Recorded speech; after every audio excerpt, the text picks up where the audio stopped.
আসসালামু আলাইকুম, সবাইকে স্বাগতম। আজকে আমাদের চাইল্ড সাইকোলজি পঞ্চম পর্বে সবাইকে স্বাগতম জানাই। আমরা চাইল্ড সাইকোলজির একটা পার্ট নিয়ে আলোচনা করছিলাম, the overview of cognitive development. এটা নিয়ে আমরা আলোচনা করেছিলাম। তো এই পার্টের আজকে তৃতীয় পর্ব, টোটাল সেশনের পঞ্চম সেশন। এই তৃতীয় পার্টে আমরা এই অধ্যায়টা শেষ করব আলোচনার মাধ্যমে। তো আমরা সরাসরি চলে যাই আমাদের আলোচনায়। আমরা অলরেডি গত সেশনে cognitive development in childhood, pre schools, এগুলো নিয়ে আলোচনা করেছিলাম। তো আজকে আমাদের আরেকটু যেটুকু বাকি ছিল সেটা হলো cognitive development in school age children. অর্থাৎ স্কুল এজ চিলড্রেনের ভিতরে কগনিটিভ ডেভেলপমেন্টটা কিরকম হয়, কিভাবে হয়, সেটা আসলে আমরা আমাদের আজকের আলোচনা। Young children aged from 7 to 12 are at the concrete operation stage according to Piaget. অর্থাৎ পিয়াগেটের যে থিওরি আছে সেই থিওরি অনুযায়ী একটা স্কুল এজ চিলড্রেন যার বয়স হলো 7 থেকে 12 বছর, তারা আসলে কনক্রিট অপারেশনাল স্টেজে থাকে। এই স্টেজে কি কি ডেভেলপমেন্ট হয় সেটা আমরা দেখব। This is characterised by the use of coherent and logical action when thinking and solving their problem। অর্থাৎ এই স্টেজে এসে একটা বাচ্চা তাদের থিঙ্কিং এবং প্রবলেম সলভিং যে স্কিলটা আছে সেটা ডেভেলপ করে। তারা কোহেরেন্ট এবং লজিক্যাল থিঙ্কিং করার যে যোগ্যতা সেই যোগ্যতাটা অর্জন করে। This children understand that things such weight, volume and values remain constant. অর্থাৎ এই বয়সে তারা বুঝতে পারে যে একটা জিনিসের একটা ওয়েট থাকে, একটা ভলিউম থাকে, ঠিক আছে, একটা ভ্যালুস থাকে যেটা কনস্ট্যান্ট থাকে। কিন্তু আহ, এই ভ্যালুসটা কম বেশি হয়, পরিমাণ কম বেশি হয় এবং ওয়েটও কম বেশি হয়, বাট এটা একটা কনস্ট্যান্ট ধারণা তাদের ভিতরে তৈরি হয়। Regardless of their outward appearance. অর্থাৎ যে কোনো বিষয় জিনিসের আউট আউট যে অ্যাপিয়ারেন্সটা থাকে সেটা যত যেরকমই হোক না কেন, ধরেন একটা এক বস্তা ফর্ম বা এক বস্তা তুলা এবং এক বস্তা চাল, ঠিক আছে, দুইটার কিন্তু ওজন সমান হবে না। অর্থাৎ অ্যাপিয়ারেন্স যেরকমই হোক না কেন প্রত্যেকটার একটা কনস্ট্যান্ট ওয়েট থাকে, ভলিউম থাকে, ভ্যালুস থাকে। এই জিনিসগুলো তাদের ধারণা তখন তৈরি হয়, এই ডেভেলপমেন্টটা তাদের ভিতরে তৈরি হয়। Okay, these children learn from past experiences and their attention span should expand from about 15 minutes when they enter this stage to about an hour by the age of 9। অর্থাৎ এই স্টেজে যখন তারা প্রবেশ করে প্রথমে তাদের দেখা গেছে যে মনোযোগের যেই সময়টা, ধরেন একটা বাচ্চা একটা বিষয়ের প্রতি কতক্ষণ মনোযোগ দিয়ে থাকতে পারে, ধরেন পড়াশোনার ক্ষেত্রে হোক, খেলাধুলার ক্ষেত্রে হোক, একটা জায়গায় তার মনোযোগ কতক্ষণ টিকে থাকে। এই যে এক্সপান্ডটা হয় প্রথমে 15 মিনিট থাকে এই সময় শুরুতে, যখন এইজ 9-এ চলে আসে এর ভিতরেই তার এটা এক্সপান্ড হয়ে 1 আওয়ার অর্থাৎ 1 ঘন্টায় চলে আসে। সে 1 ঘন্টা কোনো কাজ মনোযোগ দিয়ে করতে পারে না 9 বছর বয়সে। যত বয়স বাড়তে থাকে তার এই কি বলে অ্যাটেনশন স্প্যানটা আরো বৃদ্ধি পেতে থাকে, আরো বাড়তে থাকে, আরো বেশি সময় সে মনোযোগ দিয়ে কোনো কাজ করতে পারে। From the ages of 12 years to adulthood, these children are at Piaget's formal operational stage। অর্থাৎ যখন একটা বাচ্চার বয়স 12 বছর হয়, 12 বছর থেকে অ্যাডাল্টহুড, বৃদ্ধ বা বয়স্ক হওয়া পর্যন্ত একটা বাচ্চার যে স্টেজটা থাকে সেই স্টেজটাকে পিয়াগেটস এর ফর্মাল যে থিওরি আছে সেটা অনুযায়ী হলো ফর্মাল অপারেশনাল স্টেজ। আগেরটা ছিল প্রি অপারেশনাল স্টেজ বা কনক্রিট অপারেশনাল স্টেজ, আর এটা হলো formal operational stage. This is characterised by their increased independent thinking skill that they now used to work through problems on their own. Adolescents should understand higher maths concepts and philosophy। এই বয়সটাকে আমরা adolescence বলতে পারি। Adolescence থেকে শুরু করে একবার adulthood পর্যন্ত এই স্টেজটা এই স্টেজটা থাকে আর কি। এই স্টেজে একটা বাচ্চা হোক, একটা মানুষ হোক, তারা কি শিখতে পারে? তারা ইন্ডিপেন্ডেন্ট হতে শিখতে পারে, নিজের বিষয়গুলো নিজেই সলভ করার চেষ্টা করে, তখন নিজেরাই নিজেদের সিদ্ধান্ত নেওয়ার চেষ্টা করে, ঠিক আছে। নিজে তাদের যে কি বলে এক্সপেরিয়েন্স আছে, সেই এক্সপেরিয়েন্সের উপর ভিত্তি করে নতুন নলেজকে তারা গ্যাদার করে তাদের একটা ডিসিশন মেকিং ক্যাপাসিটি তাদের ভিতরে তৈরি হয়, নিজেদের সম্পর্কে একটা ডিসিশন নিতে পারে, তখন ডিসিশন নিতে চায়, কারো কথা শুনতে চায় না এই বয়সটায়। One major component that occurs during this time is called the cognitive transition. অর্থাৎ এই এজটার ভিতরে একটা কগনিটিভ ট্রানজিশন হয়। This means that they think in ways that are more advanced, complex and efficient when compared with younger children. অর্থাৎ আরেকটু ছোট বাচ্চাদের থেকে তাদের ভিতরে যে তফাৎটা তৈরি হয়, তাদের ভিতরে কগনিটিভ একটা ট্রানজিশন হয়, তাদের চিন্তাধারা একটু কমপ্লেক্স হয়, একটু অ্যাডভান্স হয় এবং এফিসিয়েন্ট হয়। ঠিক আছে, this older children can make their interpretation of events based on their point of view. তাদের নিজস্ব একটা পয়েন্ট অফ ভিউ তৈরি হয়, ওই পয়েন্ট অফ ভিউ উপর ভিত্তি করে তারা প্রত্যেকটা বিষয়ের উপর একটা পারসেপশন তৈরি করে নেয়। ঠিক আছে, একটা রিয়েলিটি তাদের ভিতরে তৈরি হয়, যেটা হলো perception of reality, which also allows them to have more complicated and sophisticated relationships with others. যেই কারণে দেখা যায় তারা অন্যদের সাথে বিভিন্ন ধরনের রিলেশনের ভিতরে তারা অন্তর্ভুক্ত হয়, কারোর সাথে খারাপ রিলেশন তৈরি হয়, কারোর সাথে সফিস্টিকেটেড রিলেশন তৈরি হয়, কমপ্লিকেটেড রিলেশন তৈরি হয়, অনেক সময় দেখা যায় কারোর সাথে ভালো রিলেশনও তৈরি হয় যখন তার পারসেপশন অনুযায়ী মিলে যায় কোনো কিছু। এটা সেটা হতে পারে বাবা মা সম্পর্ক, ভাই বোনের সম্পর্ক। বাবা মার সাথে দেখা যায় অনেক সময় তাদের সাথে তর্ক বাজে, তারা মানতে চায় না বাবা মার কথা, নিজের কথাটাকে তারা মানতে চায়, গুরুত্ব দিতে চায়। এই স্টেজটা হলো একটু কমপ্লিকেটেড স্টেজ। এই স্টেজে বাচ্চাদেরকে একটু ভালোভাবে বুঝাতে হয়, তাদেরকে তাদের মতো করে বুঝাতে হয়, তাদের মতো উদাহরণ দিয়ে বোঝাতে হয়, যাতে করে তারা তাদের সাথে রিলেট করতে পারে, রিলেট করে কোনো ভালো কিছু শিখতে পারে। তাদেরকে তখন জোর করে কোনো কিছু বোঝানো যায় না। জোর করে যদি আপনি চাপিয়ে দেন, তারা ওখান থেকে সরে যেতে চায়, তারা লুকাতে চায়, তারা মিথ্যা কথা তখন শিখে যায়, মিথ্যা কথা বলে, তারা বাবা মাকে মানতে চায় না তখন। এই জন্য এই বয়সটা একটু কেয়ার করতে হবে, একটু তাদেরকে বুঝিয়ে চলতে হবে, তাদের মনের সাথে মিলিয়ে তাদের স্যাটিসফাইড করে তাদেরকে কথা বলতে হবে এরকম ভাবে, যাতে করে তারা বিপদেও না পড়ে এবং ভালো ভালো পথেও চলতে পারে, এবং তারা যদি কোনো ভুল পথে থাকে সেটা তারা নিজেরাই বুঝতে পারে। They might question their parents or other adults and they are less likely to accept things as they stand. অর্থাৎ এই বয়সটায় অনেক সময় দেখা যায় তারা তাদের পিতামাতাকে কোশ্চেন করে, বড়দেরকে কোশ্চেন করে, ঠিক আছে, কেন এটা হয়েছে, কেন এটা হবে, কেন পারবে না, নানা ধরনের এরকম তারা কমপ্লেইন করে। অ্যান্ড তারা প্রত্যেকটা জিনিস যেরকম থাকে তারা সেটাকে সেরকম অ্যাকসেপ্ট করতে চায় না, তারা নিজেদের মতো করে অ্যাকসেপ্ট করতে চায়।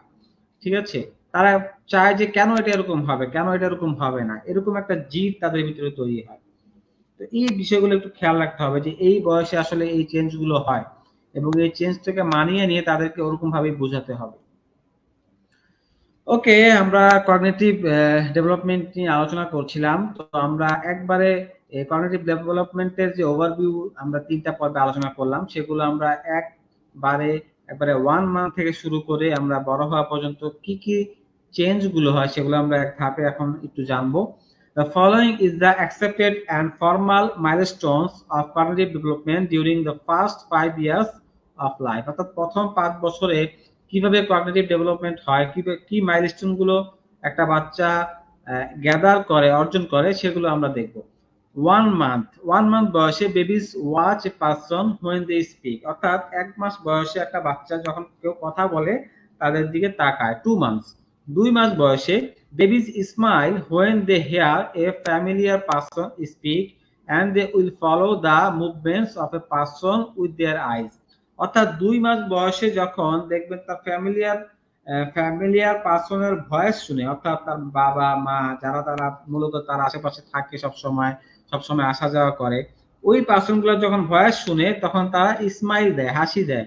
and they will follow the movements of a person with their eyes, এবং কোন মানুষের নড়াচড়া তারা তাদের আইস দ্বারা কি করে, ফলো করে। 4 মান্থস বয়সে baby show interest in things such as a new toy.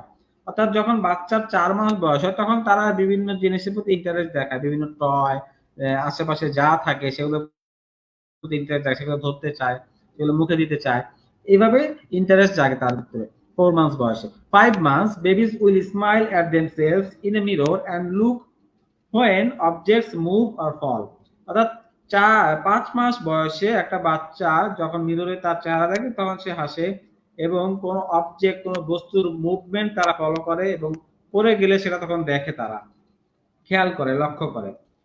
6 months, 6 মাস বয়সে বেবিজ স্টার্ট মেকিং ফেসেস, তারা ফেস মেকিং ফেসেস, অর্থাৎ ফেস মেকিং ফেসেস বলতে হলো তারা বিভিন্ন মুড নিয়ে তাদের ফেস যেটাকে বলে ফেসটাকে প্রকাশ করে, রাগ হয়েছে বা অভিমান করেছে বা হাসছে, এই যে বিভিন্ন ভাবভঙ্গি ধরি না আমরা বড়রা, তারাও তখন ওই বয়সটা 6 মান্থ বয়সে তারা ওই জিনিসটা শিখে।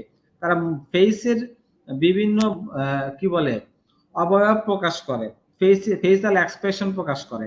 Stick out their tongues and love at simple game, অর্থাৎ ছোট ছোট সাধারণ গেম, সাধারণ কোনো টাস্কে তারা হাসাহাসি করে, হাসে, ঠিক আছে, জিহ্বা বের করে।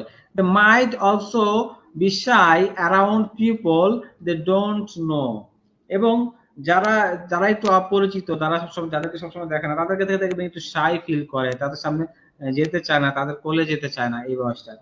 7 months, babies will respond to their name, 7 months থেকে একটা বাচ্চা তার নিজের নাম বলে ডাকলে তারা রেসপন্ড করে, তারা উত্তর দেয়, তার সেদিকে তাকায় বা হাসে।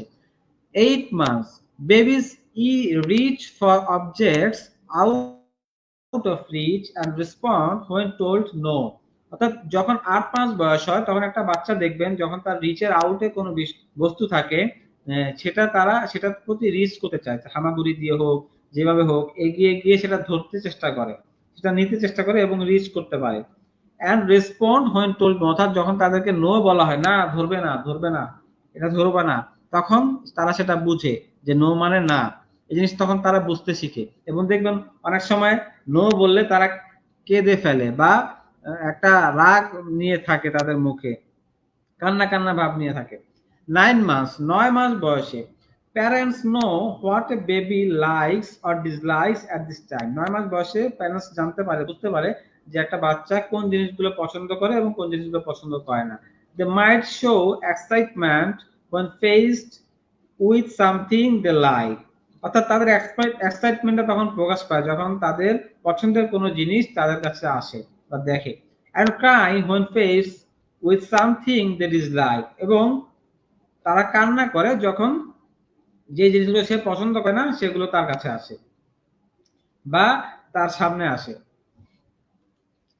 10 months, 10 মাস বয়সে babies can understand a few words, wave goodbye and help their caretaker with dressing, অর্থাৎ 10 মাস বয়সে একটা বাচ্চা কিছু সামান্য কিছু ওয়ার্ড সে বুঝে শিখে এবং সে জানতে মানে কি বলে তাদের ওই নলেজটা থাকে, কিছু ওয়ার্ডের কিছু ওয়ার্ডটা সে বুঝতে পারে, এন্ড গুড বাই এগুলো বুঝতে পারে, ওয়েভ করতে পারে হাত দিয়ে, এন্ড তাদের যে ড্রেসিং অর্থাৎ জামা পরানো ক্ষেত্রে তখন তারা নিজেরা হেল্প করে, হাত উঠিয়ে দেয়, ঠিক আছে, ওইভাবে তারা অ্যালাউ করে প্যারেন্টসদেরকে হোক কেয়ারটেকারদেরকে তাদেরকে ড্রেস আপ করানোর জন্য বা পোশাক পরানোর জন্য। 11 মান্থস, 11 মাস বয়সে babies repeat things that get a love, অর্থাৎ যেই জিনিসটা করলে তারা বারবার হাসে বা হাসির জিনিস সেটাকে তারা রিপিট করে যাতে করে অন্যরাও হাসে এবং সেও হাসে। অ্যান্ড লাইক রিপিটেড প্লে, এবং একটা জিনিস সে বারবার করতে তখন পছন্দ করে এই 11th মান্থসে। They also show interest in books, তখন তারা বইয়ের প্রতিও ইন্টারেস্ট দেখায় আস্তে আস্তে। 12 months, babies understand simple question such as where is the dog, এই 12 মাস অর্থাৎ 1 বছর বয়সে একটা বাচ্চা ছোট ছোট প্রশ্নকে তারা কি বুঝে, অর্থাৎ হোয়ার ইজ দ্য ডগ, কোথায় কুকুরটি, কোথায় বইটি, কোথায় তোমার খেলনা কই, এই ছোট ছোট সেন্টেন্স গুলো তখন তারা বুঝতে পারে, বুঝতে শিখে। 15 মান্থ অর্থাৎ 15 মাস বয়স, children point to ask for an object and they start to feed themselves, অর্থাৎ 15 মাস বয়সে তারা কিন্তু পয়েন্ট আউট করতে পারে যে কোনো অবজেক্ট, কোনো বস্তু, কোনো খেলনা কোথায় আছে, সেটা কোথায় আছে সেখান থেকে নিতে হবে বা খুঁজতে হবে, সেখানে গেলে পাওয়া যাবে, বা তারা বলতে পারে যে ওখানে ওখানে, ঠিক আছে, পয়েন্ট আউট করতে পারে। And they start to feed themselves, এবং নিজে নিজে খাওয়া শিখে তখন। 18 months, children can point to object when asked about them. অর্থাৎ 18 মাস অর্থাৎ 1.5 বছর বয়সে যখন একটা বাচ্চাকে বলা হয় ওই জিনিসটা কোথায়, তখন তারা পয়েন্ট আউট করে দেখাতে পারে যে এটা এখানে। অর্থাৎ দেখবেন এই বয়সে যদি বলেন আপনার তোমার মাথা কই, সে দেখাবে এটা মাথা, তোমার চোখ কোনটা, এটা। এই জিনিসগুলো তখন তারা শিখতে পারে। এরকম কোনো বস্তুর ক্ষেত্রেও যে ওই জিনিসটা কোথায়, তখন তারা পয়েন্ট আউট করতে পারে। and they mimic adult actions, অর্থাৎ বড়রা যখন কোনো কাজ করে, কোনো কথা বলে, তখন তারা সেটা মিমিক করতে পারে, সেটা করে দেখাতে পারে বা সেটা ফলো করতে পারে। 2 years, 1.5 বছর বয়স পরে যখন 2 বছরে পৌঁছায় একটা বাচ্চা, children can name several familiar objects, অর্থাৎ কিছু পরিচিত বিষয় বস্তু তারা কি করতে পারে, নাম ধরে বলতে পারে। They can draw with crayons and they obey simple rules. এই বয়সে তারা সিম্পল কিছু রুলস ফলো করতে পারে এবং ড্রয়িং মোটামুটি শিখতে পারে বা করতে পারে। 3 years, children will constantly ask questions and some can count up to 10. They also will love drawing, playing within a group, and they can discuss things that happen to them. 3 বছর বয়সে একটা বাচ্চা কোশ্চেন করা শিখে, তারা তখন বিভিন্ন ধরনের কোশ্চেন করতে থাকে এবং 1 থেকে 10 পর্যন্ত কাউন্ট করা শিখে। ঠিক আছে, তারা গ্রুপ অর্থাৎ বাচ্চাদের সাথে, অন্যান্য বাচ্চাদের সাথে খেলাধুলা করতে, ড্রয়িং করতে, বিভিন্ন কাজ করতে তারা পড়াশোনা মানে পছন্দ করে। and then can discuss things that happen to them, অর্থাৎ তাদের সাথে কি কি ঘটেছে সেই বিষয়গুলো তারা তখন বলতে পারে বা বলা শিখতে পারে। 4 years, 4 বছর বয়সে children often make up silly stories and words, এবং 4 বছর বয়স যখন হয় একটা বাচ্চা তখন সিলি সিলি স্টোরিজ তৈরি করতে পারে, বিভিন্ন গল্প সাজিয়ে বলতে পারে, নিজের সম্পর্কে হোক, অন্য বিষয় সম্পর্কে হোক, তারা বানিয়ে বানিয়ে গল্প বলা শিখে তখন এবং ওয়ার্ডস বলে নতুন নতুন কিছু। They draw familiar things and they recognise many common words, এবং অনেক কমন ওয়ার্ডস গুলো তারা তখন বুঝতে পারে, শিখতে পারে এবং জানতে পারে। If they don't know what a word means, they ask.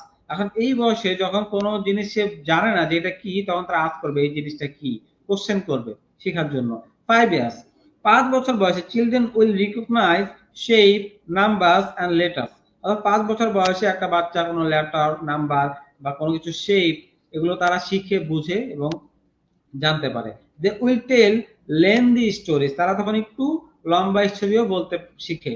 Understand when events are real and have a good sense of make believe, অর্থাৎ এই 5 বছর বয়সে একটা বাচ্চা বিভিন্ন রিয়েল ইভেন্ট অর্থাৎ সত্য ঘটনা বুঝে, সে জানে এবং সে বুঝতে পারে যে কোন ঘটনাটা সত্য, কোন ঘটনা সত্য না। and have a good sense of make believe, অর্থাৎ বিশ্বাসের একটা বিষয় তাদের ভিতরে একটা কাজ করে, তারা বিশ্বাস কি জিনিস, ভালো বিশ্বাস কোনটা, খারাপ বিশ্বাস কোনটা, এই জিনিসগুলো তারা তখন শিখতে পারে।